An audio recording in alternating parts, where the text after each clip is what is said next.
Physics भंडारा आपका physics भंडारा electrostatic charge part 3 में आपका स्वागत है। सबसे पहले कल नेक्स्ट प्रीवियस इससे पहले वाली हम एपिसोड में सेकेंड पार्ट में हमने पढ़ाया था इलेक्ट्रोस्टैटिक फोर्स। इलेक्ट्रोस्टैटिक फोर्स और किन किन फैक्टर्स पे डिपेंड करती है ऑलरेडी एक्सप्लेन कर रखा है कि it applicable for the charge in rest. अगर चार्ज रेस्ट में है तो कूलम्स लॉ अप्लीकेबल है, और ये लॉ पॉइंट चार्ज के लिए अप्लीकेबल है। और ऑलरेडी एक्सप्लेन करी हमने कि ये लॉ जो है इन्वर्सली प्रोपोर्शनल टू डिस्टेंस या इन्वर्स लॉ या इलेक्ट्रिक कांस्टेंट के इन्वर्सली प्रोपोर्शनल। प्रीवियस लेक्चर में हमने बताया कि F is equal to 1/4 pi epsilon 0 Q1 Q2 upon R square. ये फोर्स का फार्मूला हमने बताया, और उसने बताया ये तब होगा जब ये वैक्यूम, और हो सकता है हमने बताया हो कि एक ग्राफ F और R के बीच अगर ड्रॉ किया जाए तो मुझे हमेशा एक कर्व की शक्ल मिलेगा, बिकॉज ऑफ दिस कि F is inversely proportional to R square. R के इन्वर्सली प्रोपोर्शनल है, तो इस तरह से अगर anybody ask draw the curve between F and 1/R, तो it will come in this. और अगर इसी ग्राफ को F वर्सेस 1/R स्क्वायर खींचे तो ये डायरेक्टली प्रोपोर्शनल हो जाएगा और स्ट्रेट लाइन पाएंगे। तो इन तीन तरह के ग्राफ की अलग अलग फॉर्म, हाइपरबोला, पैराबोला एंड ये जो है स्ट्रेट लाइन। इसी तरह से इफ ये तो वैक्यूम के केस में हो गया, अगर दो चार्ज के बीच मीडियम रख दें तो यही force 1/4 pi epsilon 0 Q1 Q2 upon R square. Charge दोनों रेस्ट वाले चार्ज पॉइंट चार्ज की वैल्यू फिक्स होगी। ये 1/4 पाई एप्सिलॉन 0 कांस्टेंट होगा, Q1 Q2 गिवन चार्ज के लिए कांस्टेंट होगा। बट यहाँ मीडियम है तो एक डाइलेक्ट्रिक कांस्टेंट के लग जाएगा, और के जो होता है always greater than R equal to 1, एक से बड़ा या एक के बराबर होता है। और ऐसे केस में कोई अगर आपसे पूछता है कि F और K के बीच ग्राफ खींचा जाए तो क्या होगा, तो हम यहाँ पे क्या पाते हैं कि F is inversely proportional to K। और ये भी क्लियर होता है कि जैसे जैसे मीडियम का डाइलेक्ट्रिक कांस्टेंट बढ़ेगा फोर्स की वैल्यू घटेगी। तो इस तरह के भी क्वेश्चन पूछे जा सकते हैं।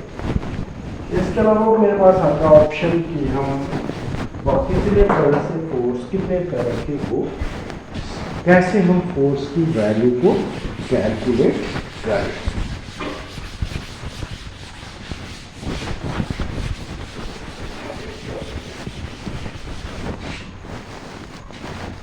तो फोर्स की वैल्यू कैलकुलेट करें, कैसे प्रॉब्लम आती है और हम उसको सॉल्व करने का कैसे कोशिश करें, कैसे सीखें।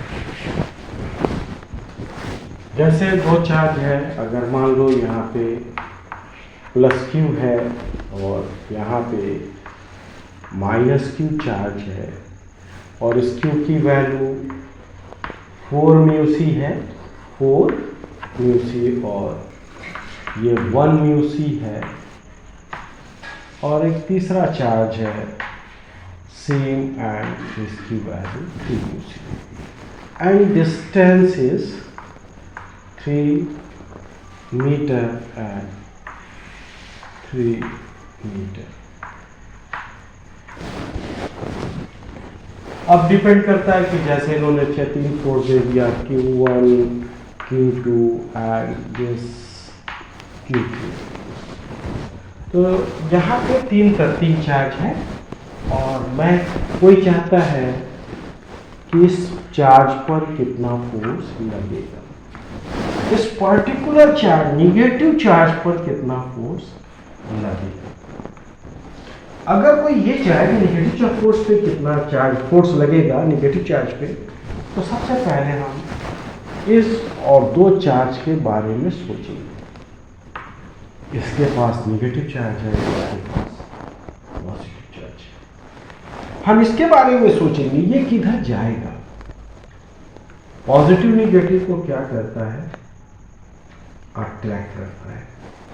तो जब ये अट्रैक्ट करेगा, जब ये अपनी तरफ आकर्षित करेगा, खींचेगा, तो जाहिर सी बात है फोर्स इधर लगेगा और ये force on 2 due to 3 second पे लगने वाला फोर्स किसकी वजह से, थर्ड चार्ज की वजह से।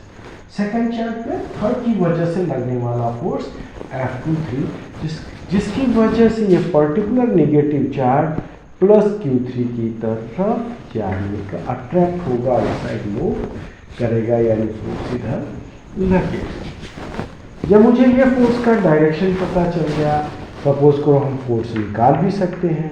कैसे निकलेगा, 9 इंटू 1/4 पाई एप्सिलॉन 0 की वैल्यू होती है 9 into 10 to the power 9। Q1 1 mu C, 1 mu C means 10 to the power -6, तो 1 into 10 to the power -6 Q1 and Q2 is 3 into 10 to the power -6 and distance is 3 square, 3 3s are 9, cancel और answer हो गया 3 into 10 to the power -3 Newton force was the right side. Towards the right side. Similarly, अब इन दोनों के discussion के बाद अब हम सोचेंगे इनके बीच क्या होगा, इन 2 चार्ज के बीच क्या होगा। तो हम देखते हैं कि Q1 पॉजिटिव है और Q3 क्या है, नेगेटिव है। दोनों के बीच क्या होगा, अपोजिट चार्ज हमेशा एक दूसरे को क्या करता है, तो आंसर आता है कि दोनों एक दूसरे को अट्रैक्ट करेंगे।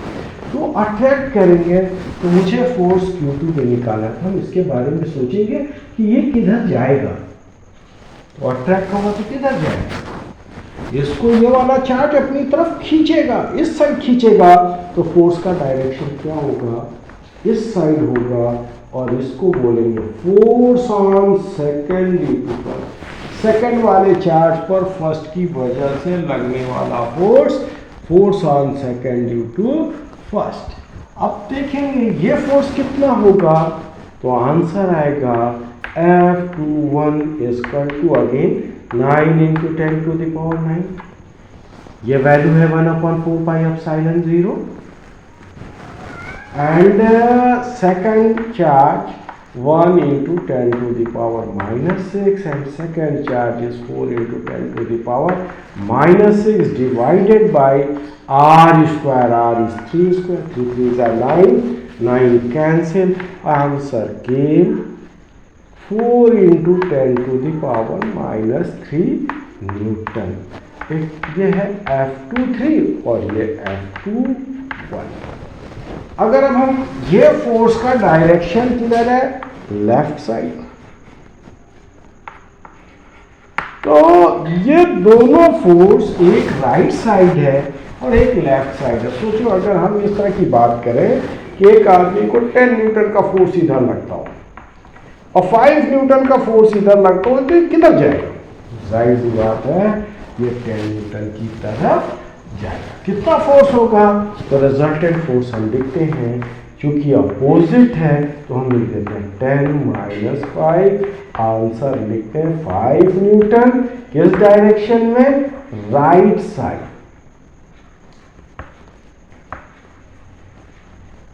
ऐसा हम लोग बोलते हैं इन केसेस में।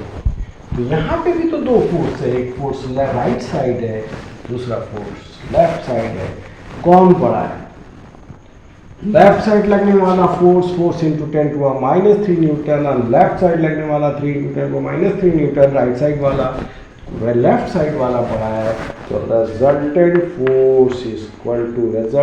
Force on negative charge is equal to F21 minus F23, and direction क्या होगा, डायरेक्शन ऑफ फोर्स जो होगा लेफ्ट होगा, क्योंकि लेफ्ट वाला वैल्यू बड़ा है। तो आंसर क्या है, 4 into 10⁻³ Newton minus 3 into 10⁻³ Newton, answer 1 into 10⁻³ Newton. In which direction, towards the left, तो लेफ्ट साइड में इतना फोर्स काम करेगा। इट इज क्लियर कैसे हमको करना है।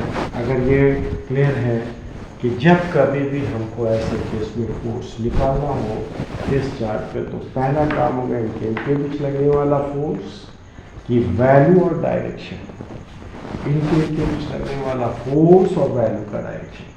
जिस पर्टिकुलर चार्ज पे हमको फोर्स देखना है उसका देखेंगे कि ये और ये इसको किधर खींच रहा है, ये किधर मूव करेगा, वो फोर्स का डायरेक्शन है। फिर इन दोनों के बारे में डिसीजन करेंगे।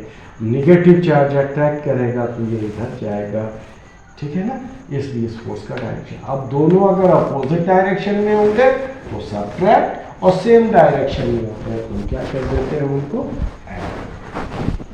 इसी क्वेश्चन में अगर आपसे कोई पूछ डाले कि सर आप same question, same diagram, but anybody ask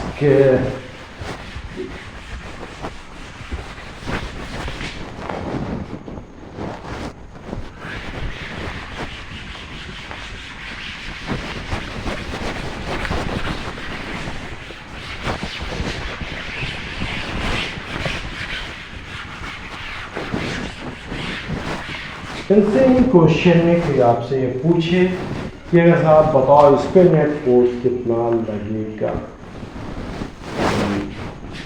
अब हम सब सारे चार्ज के बारे में किसके रिस्पेक्ट में पूछेंगे। जैसे सपोज को मैं इस चार्ज के बारे में बात करना चाहता हूँ, तो अगर हम इस चार्ज के बारे में बात करें और ठीक है, और हम देखेंगे पहले इनके बारे में बात करें। अब मुझे फोर्स ऑन Q1 निकालना है। फोर्स किस पे निकालना है, फोर्स ऑन Q1। अगर हमको फोर्स ऑन Q1 निकालना है, सबसे पहले हम मान लो इन दो चार्ज के बारे में बात करें। तो ये दोनों चार्ज एक दूसरे को क्या करेंगे, एक पॉजिटिव है दूसरा नेगेटिव है। हमको फोर्स किस पे निकालना है, Q1 पे निकालना है। जब Q1 पे निकालना है तो हम सबसे पहले क्या पता करेंगे, Q1 का डायरेक्शन क्या है, Q1 पे फोर्स का डायरेक्शन क्या है, ये किधर मूव करेगा। तो इनके बीच जब हम बात करेंगे पॉजिटिव नेगेटिव है, तो ये इसको क्या करेगा, अट्रैक्ट करेगा। अट्रैक्ट करेगा तो Q1 किधर जाएगा, Q2 की तरफ मूव करेगा। इसको बोलेंगे फोर्स किस चार्ज के ऊपर, फोर्स ऑन 1। किसकी वजह से, आंसर आएगा ड्यू टू सेकेंड। अब इसके बाद हम डिस्कशन करेंगे इन दोनों। अच्छा चलो भाई इसके बीच का फोर्स निकाल लें, तो हम पाएंगे force 1 2 equal to 9 into 10⁻⁹, 4 into 10⁻⁻6, 1 into 10⁻⁻6 upon 3 square, और ये कट गया, आंसर आ गया 4 into 10⁻⁻3 newton. It is force on first into second. इनके भी सोचा, लेकिन ये चार्ज भी कुछ ना कुछ तो करेगा, तो इनके बारे में हम सोचेंगे। सब बोथ हाफ, दोनों चार्ज क्या है, तो है कि भाई दोनों के दोनों पॉजिटिव है। दोनों पॉजिटिव है तो एक दूसरे को क्या करेंगे, अगर दोनों पॉजिटिव है तो एक दूसरे को क्या करेंगे, रिपेल करेंगे। रिपेल करेंगे तो ये किधर जाएगा, जब भी रिपेल करेंगे तो ये इससे दूर भागेगा। ये किधर भागेगा, रिपल्शन है, ये राइट साइड भागेगा। और इस फोर्स की वैल्यू क्या होगी, कहलाएगी force on first due to 3। ये कहलाएगा कि force on first due to 3, और इस फोर्स का डायरेक्शन होगा towards the left, and force on first due to second towards the right side. Force 1 2 right side पे और F13 जो होगा वो, और इनके बीच का डिस्टेंस क्या होगा, 3 मीटर और 3 मीटर। अगर हम R की बात करेंगे यहाँ पे तो R क्या हो जाएगा, 6 मीटर हो जाएगा, 6 मीटर हो जाएगा। अब हम F13 की बात करें तो फॉर्मूला में जानते हैं कि 9 into 10 to the power 9 into 4 into 10 to the power -6 Q1 and Q2 is 3 into 10 to the power -6 divided by total distance का स्क्वायर। टोटल डिस्टेंस कितना होगा, 6 square. 9 4s are 36 and 6 square is 36. तो whole will cancel, और finally हमने answer पाया 3 into 10 to the power -3 metre. ये force किधर है, टुवर्ड्स द राइट साइड, और ये force left side. Same direction और इन अपोजिट डायरेक्शन, एक लेफ्ट है एक राइट है, अपोजिट डायरेक्शन है, इसलिए हम क्या करेंगे, दोनों अपोजिट डायरेक्शन में तो हम करते क्या हैं, F resultant is equal to F12 minus बड़ा है F13, और डायरेक्शन क्या होगा, बड़े वाले का डायरेक्शन लेफ्ट है तो डायरेक्शन क्या होगा, लेफ्ट साइड होगा फोर्स का डायरेक्शन, और इसकी वैल्यू क्या होगी, 4 - 3 into 10 to the power -3। Both में 10 को -3 है, इसलिए हमें पहले कॉमन लेंगे और आंसर आ गया 1 into 10 to the power -3 newton. इतना फोर्स होगा किस साइड में काम करेगा, लेफ्ट साइड में। ये चार्ज पे net force towards the left होगा और 1 into 10 to the power -3 newton होगा। अब सवाल उठता है कि अगर दोनों पॉजिटिव चार्ज होते तो क्या होता।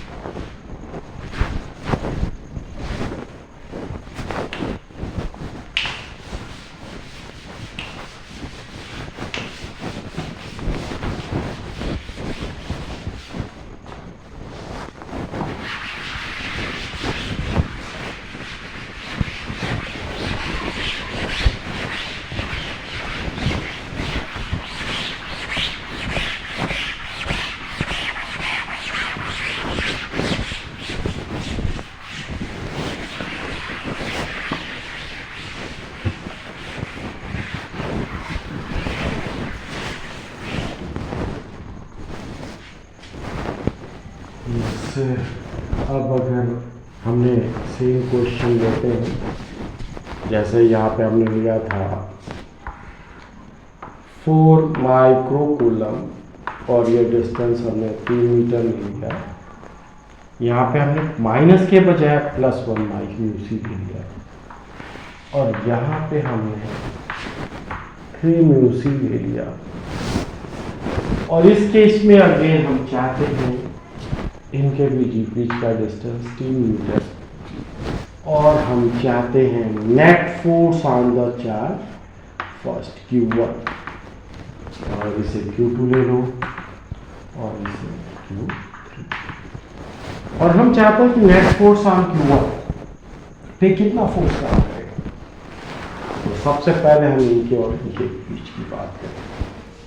ये दोनों सेम चार्ज है, सेम चार्ज हमेशा क्या करता है? सेम चार्ज हमेशा क्या करता है? अट्रैक्ट करता है। तो जाहिर सी सेम चार्ज रिपेल करता है। तो सोचने की बात है ये चार्ज किधर जाएगा? अगर इस चार्ज के बारे में सोचो, रिपेल कर रहा है तो लेफ्ट जाएगा या राइट जाएगा? तो आंसर आएगा साहब रिपेल कर रहा है, ये इधर भागेगा और इस फोर्स का नाम होगा 1 पे इसकी वजह से 2 पे इस फोर्स का नाम होगा F12 और F12 की वैल्यू क्या होगी? सॉल्व करोगे तो आएगा 9 × 10⁻⁹। ये वैल्यू है 1/4 pi epsilon 0। Q1, what is Q1 is 4 × 10⁻⁻6। Q2, what is Q2? 1 μc. 1 μc means 1 × 10⁻⁻6. Distance 3 square. Direction left. A 9, 3 3s are 9 and 9 cancelled. और आंसर केम 4 × 10⁻³ न्यूटन। ये हो गया F12 और डायरेक्शन हो गया लेफ्ट साइड। इसी तरह से अब हम सेकंड चार्ज के बारे में सोचेंगे। ये क्या करेगा? इस पे हमको चाहिए force on Q1, force on Q1। इसलिए हम डिसाइड करेंगे Q1 किस पर जाएगा, किधर जाएगा। तो यहां भी देखिए Q3 और Q1 both are positive charge, दोनों पॉजिटिव। और अगर दोनों पॉजिटिव है तो एक दूसरे सेम चार्ज है तो एक दूसरे को क्या करेंगे? अट्रैक्ट करेंगे या रिपेल करेंगे? तो ये एक दूसरे को पॉजिटिव सेम चार्ज हमेशा रिपेल करता है तो ये इसको रिपेल करेगा। अगर रिपेल करेगा तो ये चार्ज किधर भागेगा? लेफ्ट साइड या राइट साइड? रिपेल कर रहा, रिपेल मींस धक्का मार रहा है, ये इधर भागेगा और इस फोर्स अगेन इधर ही भागेगा। और इस फोर्स का नाम क्या होगा? किसके ऊपर फोर्स? 1 के ऊपर। किसकी वजह से? थर्ड चार्ज की वजह से इस फोर्स का नाम पड़ा F13। Force on 1 due to 3। पहले के ऊपर चार्ज, तीसरे की वजह से। डिस्टेंस कितना होगा यहां से यहां तक का डिस्टेंस? तो आंसर आएगा 6 metre. Q1 4 μc, Q2 3 μc। तो force on 1 and 3 is equal to 1/4 pi epsilon 0 is 9 × 10⁻⁹. Q1 is 4 × 10⁻⁻6। Q2 यानी Q3 is 3 × 10⁻⁻6। डिस्टेंस, तो answer distance is 6 square. 6 6 are 36, 9 4s are 36, cancel, and finally 3 × 10⁻³ Newton in which direction? Towards the left. Both force on towards the left। अगर दोनों same direction में हैं, left side है, तो resultant force क्या करते हैं? आप सोचने की बात है, अगर ये बॉडी है और इस पे 2 फोर्स लग रहे हैं, 10 Newton and 5 Newton, same direction में लगा रहा 2 बंदा, तो रिजल्टेंट फोर्स क्या हो जाएगा? वेक्टर क्वांटिटी है force always depends on the direction, both are in same direction. इस केस में तुम्हें बताओ रिजल्ट क्या आएगा? तो आंसर आप बोलते हो कि नेट फोर्स जो हो जाएगा 10 + 5 50 न्यूटन। तो हम पूछेंगे क्यों 50 न्यूटन? तो तुम कहोगे कि both are in same direction. अगर सेम डायरेक्शन में होता है तो उसको क्या कर देते हैं? ऐड कर देते हैं। तो ये भी लेफ्ट है और ये भी फोर्स लेफ्ट साइड है, तो रिजल्टेंट फोर्स क्या होगा? Fr की वैल्यू क्या होगी? तुम्हारा आंसर आएगा F12 + F13 आंसर क्या होगा 4 into 10 to the power -3 plus 3 into 10 to the power -3 4 plus 3 into 10 to the power -3 it is common and answer की 3 इंटू और आंसर जो आएगा 7 into 10 to the power 3 newton. ये हमारा रिजल्टेंट फोर्स होगा। इस तरह से हम इनके फोर्स को निकालते हैं। कैसे निकालते हैं? सबसे पहले इस पे फोर्स का लगने वाला डायरेक्शन पता करेंगे और इस डायरेक्शन से ये किधर शिफ्ट करेगा उसके लिए एरो लगाएंगे। अगर और जो एरो से जो डायरेक्शन आएगा अगर हमको उनके बीच का एंगल पता है तो हम इसको सॉल्व किसकी मेथड से करते हैं? Vector law of addition method से इसको सॉल्व कर लेते हैं। इस तरह से हम अगर ये दो चार्ज लीनियर लाइन में है, तीन चार्ज इसके तीन चार्ज चार चार्ज जितने भी नंबर ऑफ चार्ज हैं हम सबसे पहला काम क्या करते हैं उनका डायरेक्शन पता करते हैं और अगर डायरेक्शन पता चल गया तब हम उसके बाद उनसे डिस्कशन करते हैं कि उसमें के बाद हम पता करते हैं उसके बाद हम पता करते हैं उसके बाद हम पता करते हैं कि इनमें लगने वाला फोर्स का डायरेक्शन क्या होगा।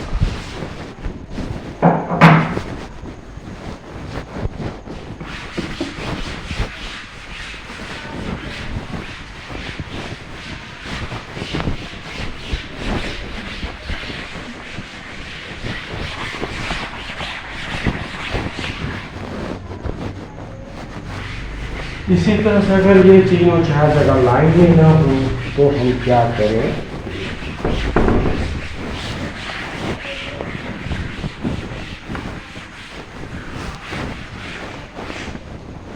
अगर ये तीनों फोर्स लाइन में ना हो तो हम कैसे करेंगे? सपोज करो यहाँ पे अगेन सपोज करो 4 मार म्यूसी है और यहाँ पे चलो 1 म्यूसी ले लेते हैं -1 म्यूसी और एक तीसरा चार्ज यहाँ पे हम ले लेते हैं और इसकी वैल्यू 3 म्यूसी। ये Q3 Q2 and Q1। Distance again I have taken 3 metre 3 metre. ये भी 3 मीटर की दूरी पे है, ये भी 3 मीटर की दूरी पे है और हम चाहते हैं इनके बीच और इनके बीच का एंगल 120 डिग्री है। इसे भी 3 ना लेके हम मान लो 4 ही ले लेते हैं। Q3 भी 4 म्यूसी है और अब हम चाहते हैं कि इनका रिजल्टेंट फोर्स इसके ऊपर नेट फोर्स ऑन Q2 निकालना। इस पे फोर्स निकालना चाहते हैं Q2 पे, यानी फोर्स ऑन Q2।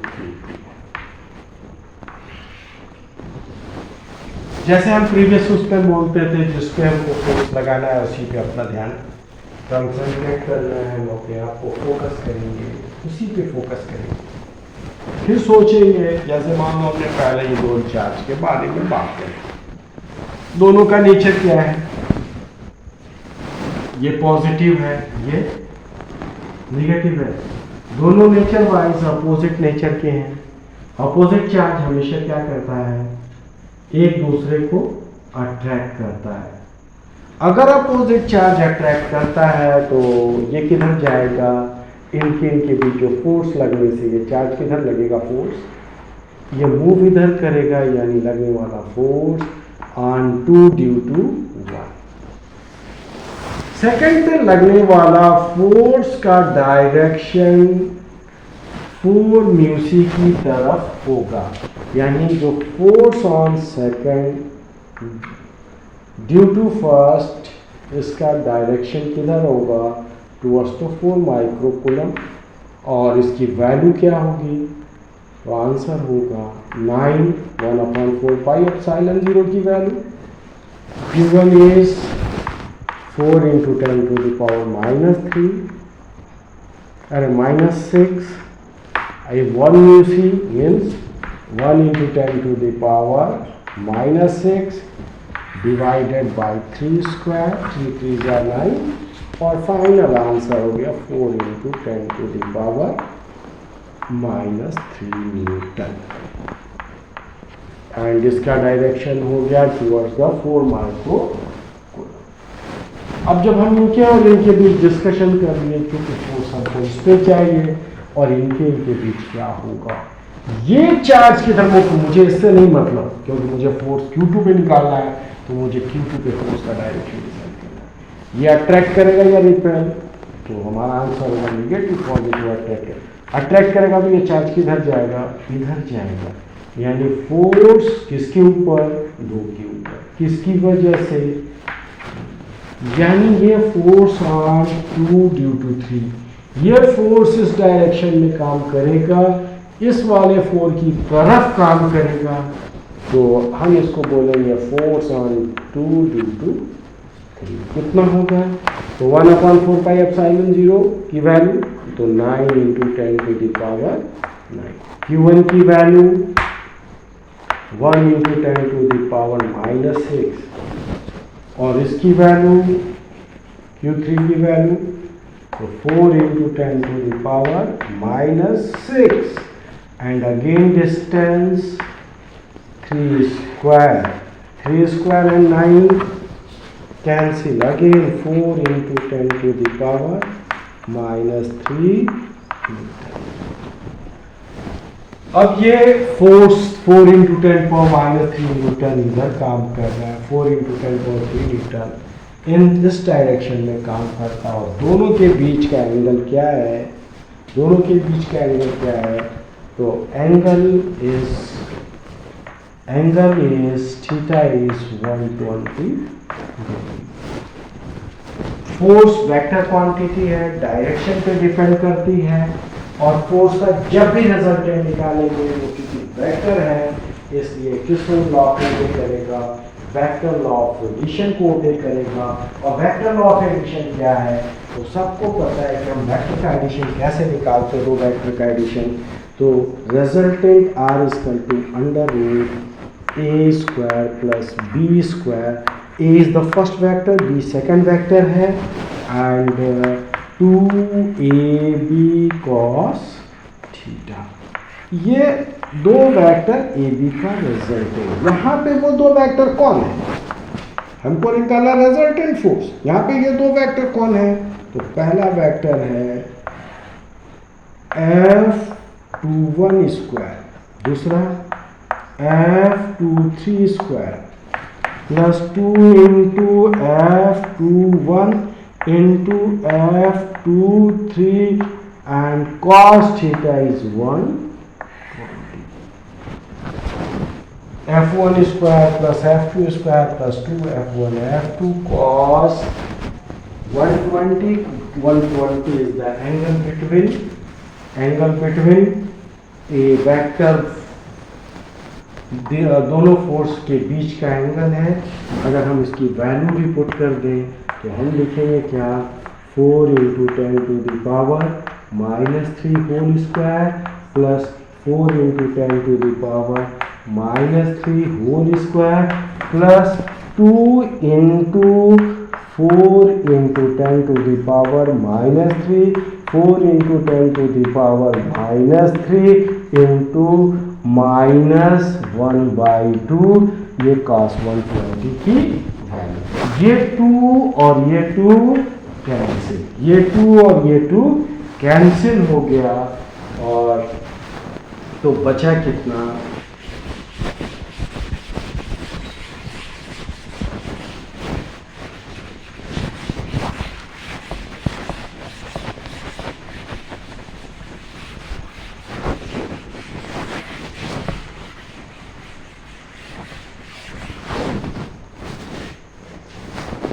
अब हमारे पास बचा कितना, तो ये वैल्यू और ये वैल्यू सेम वैल्यू है, तो हम लिख सकते हैं F R equal to under root 2 into in bracket 4 into 10 to the power minus 3 whole square, x1 square plus x2 square equal to 2x square, and minus half half तो cancel, but minus sign we will write here, और 4 into this दोनों क्या हो जाएंगे, 4 into 10 to the power -3 whole square, क्योंकि 4 into 10 को -3 into 4 into 10 को -3, अब 2 इंटू 4 इंटू 10 को -3, दो में से एक माइनस कर देंगे तो आंसर क्या आएगा, आंसर आएगा 4 into 10 to the power -3 whole square, और होल स्क्वायर का अंडर रूट जब करोगे तो आंसर आएगा 4 इंटू 10 टू दी पावर -3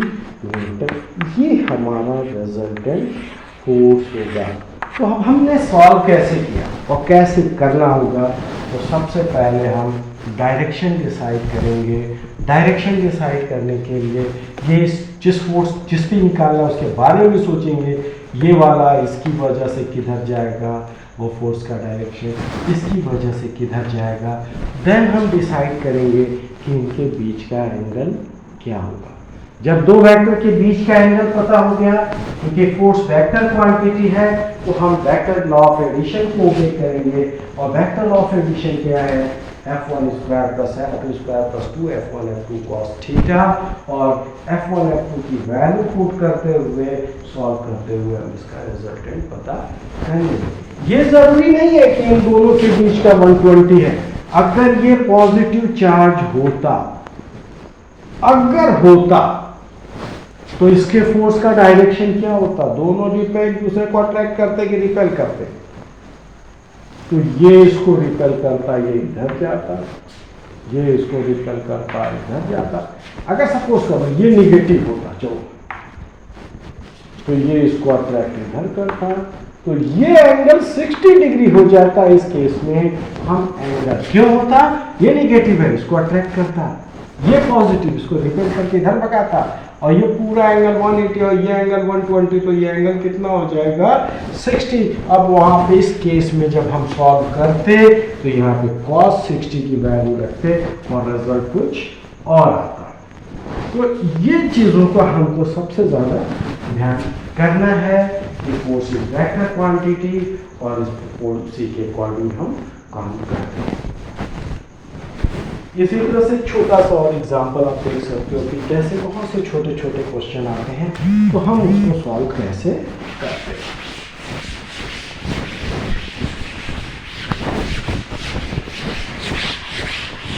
एक हम बहुत सिंपल सा एग्जांपल देते हैं, छोटी प्रॉब्लम हम कैसे डिस्कस करें और कैसे सॉल्व करें। जैसे मान लो कि एक स्क्वायर दे दिया और किसी ने बोला साहब इसके सेंटर पे फोर्स क्या होगा। ये सबको पता है, ये दूरी मान लो r है, तो ये भी r होगा, ये भी r होगा। सेंटर ये स्क्वायर है, साइड कुछ भी हो मान लो, तो ये दूरी सेंटर से ये दूरी और ये दूरी और ये दूरी सेम हो। यहाँ मान लो 2q चार्ज है, यहाँ मान लो 2q है, यहाँ q है और यहाँ भी q है, और किसी ने बोला कि एक फोर्स कैपिटल Q यहाँ रखा गया, तो इस पर नेट फोर्स कितना लगेगा।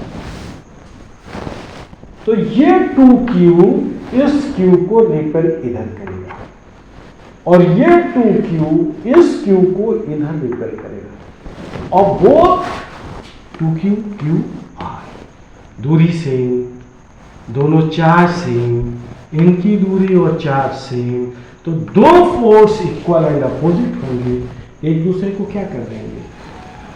अगर दो फोर्स इक्वल है और अपोजिट इन डायरेक्शन है, तो एक दूसरे को क्या कर देंगे, तो आंसर आता है कि एक दूसरे को कैंसिल कर देंगे। तो इसकी वजह से इसका फोर्स और इसका फोर्स एक दूसरे को कैंसिल कर देगा, तो नेट फोर्स क्या हो जाएगा, तो 0। अब इनके बारे में सोचो, ये भी पॉजिटिव, इस क्यू को क्या करेगा, ये क्यू किधर जाएगा, रिपेल करेगा, इधर जाएगा। ये क्यू इसको क्या करेगा, रिपेल करेगा, ये इधर जाएगा। ये फोर्स और ये फोर्स दोनों क्या है, इक्वल है, अपोजिट है, तो एक दूसरे के इक्वल एंड अपोजिट है, तो एक दूसरे को क्या करेंगे, कैंसिल करेंगे, और कैंसिल करेंगे तो ये भी फोर्स कैंसिल हो जाएगा, और नेट फोर्स का क्या बचेगा, बाबा जी का 0 न्यूटन, और नेट फोर्स 0। और इसी के साथ हम आज सोचते हैं कि आप लोग को कॉन्सेप्ट क्लियर होगा कि हम कैसे न्यूमेरिकल सॉल्व करते हैं, और हमको क्या क्या सावधानी रखनी चाहिए उसकी ड्यूरेशन के